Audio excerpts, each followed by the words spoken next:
KCR car గుర్తుకే జై తెలంగాణ, జై కేసీఆర్ అమ్మ. అందరికీ నమస్కారం. ఈరోజు జూబ్లీహిల్స్ నియోజకవర్గం నుండి బీఆర్ఎస్ పార్టీలో చేరడానికి వచ్చిన వివిధ పార్టీ నుండి వచ్చిన సోదరులకి సోదరిమణులకి అందరికీ ముందు స్వాగతం చెప్తా ఉన్నాను మనస్ఫూర్తిగా బీఆర్ఎస్ పార్టీ తరఫున. వేదిక మీద ఉన్న సోదరులందరికీ కూడా వెంకటేష్ రెడ్డి చైర్మన్ గారు, సోదరులు గౌరవనీయులు పెద్దలు చంద్రశేఖర్ రెడ్డి గారు, అదేవిధంగా ఈరోజు గౌతమ్ యాదవ్ గారి ఆధ్వర్యంలో, అదేవిధంగా నగేష్ ముదిరాజ్ గారు ఆధ్వర్యంలో పెద్ద ఎత్తున బీఆర్ఎస్ పార్టీలో చేరుతున్న మీకు అందరికీ కూడా మనస్ఫూర్తిగా స్వాగతం చెప్తా ఉన్నాను. ఇక్కడున్న వాళ్ళందరికీ చాలా సంతోషం అనిపించింది ఇక్కడ చూడగానే. ఒక సైడ్ అంతా మహిళా శక్తి, ఒక సైడ్ అంతా యంగ్స్టర్స్ యువశక్తి. ఈ రెండు శక్తులు కలిస్తే ఎవరినైనా ఆపగలుగుతారా? సో మీకు అందరికీ కూడా నిన్న కూడా మీరు జాయిన్ అవుతున్నామని వచ్చున్నారు. నిన్న కూడా కొంత టైం ఇవ్వలేకపోయినారు, వేరే కార్యక్రమం ఉండి కేటీఆర్ గారు. ఈరోజు కూడా ఇప్పుడు ఫోన్ చేసి అదే చెప్పారు. నిన్న వెయిట్ చేశారు మా అక్క చెల్లెండ్లు అన్న తమ్ముళ్ళు అందరూ.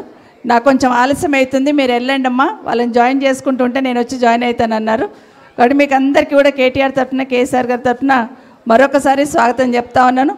నిన్న కూడా వచ్చి మళ్ళీ ఈరోజు కూడా వచ్చారంటే బీఆర్ఎస్ పార్టీ మీద నమ్మకం, కేటీఆర్ మీద కేసీఆర్ గారి మీద మీకున్న అభిమానానికి మరొకసారి ప్రత్యేకంగా ధన్యవాదాలు చెప్తా ఉన్నాను. అంటే ఇదే నిదర్శనం కేసీఆర్ గారు చేసిన అభివృద్ధి, మన హైదరాబాద్లో కేటీఆర్ గారు ఏ విధంగా అభివృద్ధి చేశారు, ఇవన్నీ దృష్టిలో పెట్టుకొని జూబ్లీహిల్స్ నియోజకవర్గంలో గోపీనాథ్ గారు ఎమ్మెల్యేగా వారు అందించిన సేవలు ఇవన్నీ గుర్తుపెట్టుకొని మీరందరూ కూడా బీఆర్ఎస్ పార్టీకి సపోర్ట్ చేయాలి, సునీత గోపీనాథ్ గారిని గెలిపించాలని ఏదైతే మీరు వచ్చున్నారో మీకు అందరికీ కూడా చాలా చాలా ధన్యవాదాలు. అదే కాకుండా మీతో పాటు ఒక్కరు వచ్చారంటే ఖచ్చితంగా మీ వెనకాల ఒక 100 మంది ఉంటారు. సో 100 మందిని ఇన్ఫ్లుయెన్స్ చేసే శక్తి ఇటు మీకు కానీ ఉంది. మీరందరూ కూడా రేపు జరగబోతున్న ఎన్నికల్లో పెద్ద ఎత్తున మీ ఫ్రెండ్ సర్కిల్ కానీ, మీ ఫ్యామిలీ మెంబర్స్ కానీ, పక్కనున్న వాళ్ళకి కానీ, స్నేహితులకు కానీ అందరు కూడా చెప్పి బీఆర్ఎస్ పార్టీకి ఓటేసి వేయించమని కోరుతా ఉన్నాను.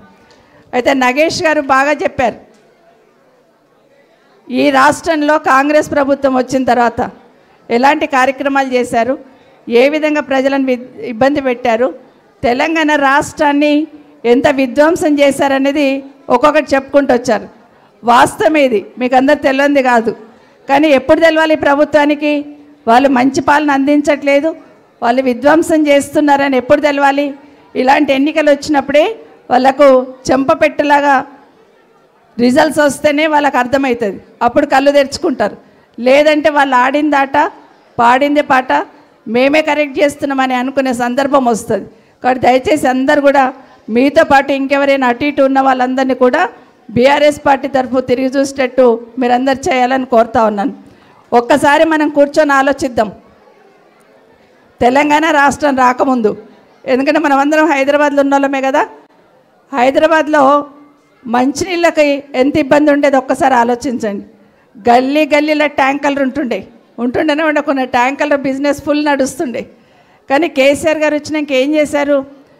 10 సంవత్సరాలలో మంచినీళ్ళకి సమస్య లేకుండా హైదరాబాద్ సిటీలోనే కాదు గ్రామీణ ప్రాంతాలలో కూడా ఇంటి వరకు నల్లా ఇచ్చి, ఇంటింటికి నల్లా ఇవ్వకపోతే నేను ఓట్లు అడగననే గట్స్ ఉన్న నాయకుడు ఎవరంటే కేసీఆర్ గారు. ఆ విధంగా చేస్తున్నారు. కానీ ఈ 2 సంవత్సరాలు ఏం జరుగుతుంది? మళ్ళీ ట్యాంకర్లు వస్తున్నాయి, మళ్ళీ ట్యాంకర్లకు ఫోన్ చేయాల్సి వస్తుంది, మళ్ళీ మంచినీళ్ళు సరిగ్గా ఇస్తలేరు. ఖచ్చితంగా ఇది ఆలోచించాలి జూబ్లీహిల్స్లో ఉన్న సోదరులందరూ. ఇదే కాకుండా కరెంటు సమస్య ఎట్లుండే గతంలో?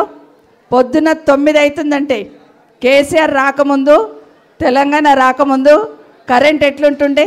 పొద్దున 9 అవుతుండే కరెంట్ కట్ అవుతుండే, సాయంత్రం 4 గంటలకు కరెంట్ కట్ అవుతుండే, పొద్దున 2 గంటలు, సాయంత్రం 2 గంటలు.